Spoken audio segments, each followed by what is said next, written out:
Histoire. Les aventures de Rohan. Rohan avait toujours des ennuis.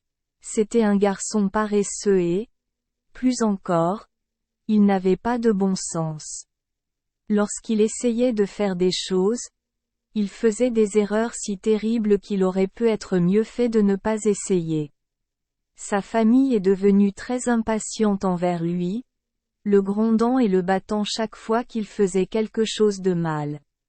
Un jour, sa mère, presque découragée avec lui donna un bolo et l'envoya dans la forêt, car elle pensait qu'il pourrait au moins couper du bois de chauffage. Rohan marchait tranquillement, envisageant un moyen de s'échapper.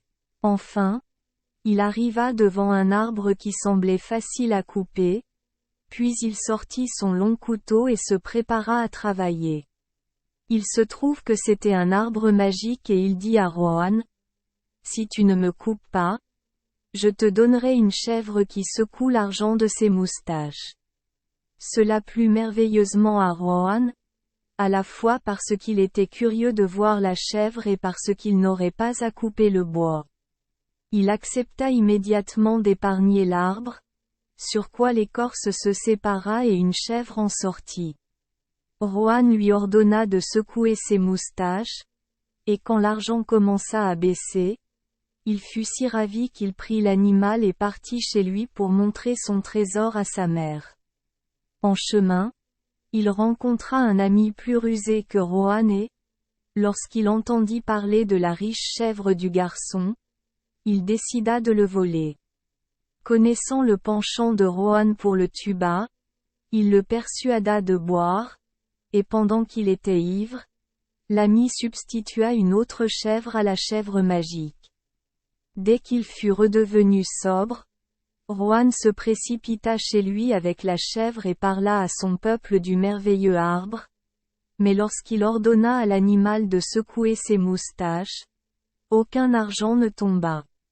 La famille, croyant qu'il s'agissait d'une autre ruse de Rohan, abattu et grondé le pauvre garçon.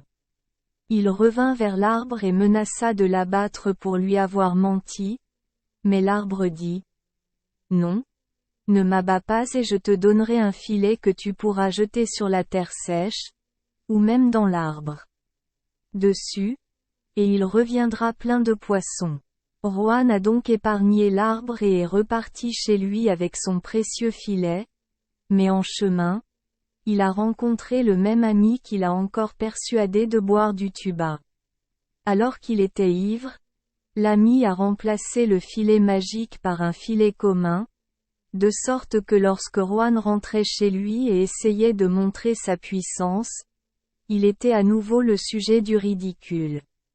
Une fois de plus, Rohan se dirigea vers son arbre, cette fois déterminé à l'abattre. Mais l'offre d'un pot magique, toujours plein de riz et de cuillères qui lui fournissaient tout ce qu'il voulait manger avec son riz, l'en dissuada et il repartit chez lui plus heureux que jamais. Cependant, avant de rentrer chez lui, il connut le même sort qu'auparavant, et ses parents, fatigués de ses farces, le frappèrent plus fort que jamais. Très en colère, Rohan chercha l'arbre une 4e fois et s'apprêtait à l'abattre lorsqu'il attira de nouveau son attention. Après quelques discussions, il consentit à accepter un bâton avec lequel il n'avait qu'à dire « Boumier, Boumba », et il battrait et tuerait tout ce qu'il voulait. Lorsqu'il a rencontré son ami lors de ce voyage, on lui a demandé ce qu'il avait et il a répondu: « Oh, ce n'est qu'un bâton, mais si je dis « Boumbi, Boumba », il te battra à mort. » Au son des mots magiques, le bâton lui sauta des mains et commença à battre son ami jusqu'à ce qu'il crie: « Oh, arrête ça et je te rendrai tout ce que je t'ai volé. » Rohan a ordonné au bâton de s'arrêter, puis il a obligé l'homme à conduire la chèvre et à porter le filet, le pot et les cuillères jusqu'à chez lui. Là, Rohan commandait la chèvre, et elle secouait ses moustaches jusqu'à ce que sa mère et ses frères aient tout l'argent qu'ils pouvaient transporter. Ensuite, Ils ont mangé dans le pot magique et les cuillères jusqu'à ce qu'ils soient remplis.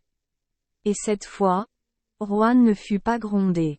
Après qu'ils eurent fini, Rohan dit: Tu m'as battu et grondé toute ma vie, et maintenant tu es heureux d'accepter mes bonnes choses.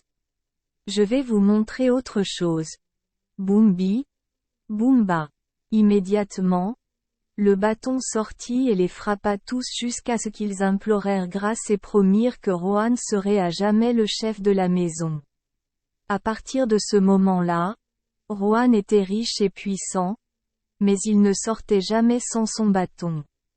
Une nuit, alors que des voleurs sont venus chez lui, il aurait été volé et tué sans les mots magiques, Boumbi, Boumba, qui ont causé la mort de tous les voleurs. Quelque temps après, il épousa une belle princesse et, grâce à la gentillesse de l'arbre magique, ils vécurent toujours heureux. Merci les enfants des Esperluette Croisillon 39. Avoir écouté des contes de fées au jour Esperluette Croisillon 39. 8. Espérons que les histoires apporteront aux enfants des moments heureux et significatifs. Si vous aimez notre chaîne, veuillez appuyer sur le bouton S Esperluette Croisillon 39. Abonner, pour ne manquer aucune histoire intéressante. Je vous souhaite une bonne nuit de sommeil et de beaux rêves. Rendez-vous dans la prochaine histoire.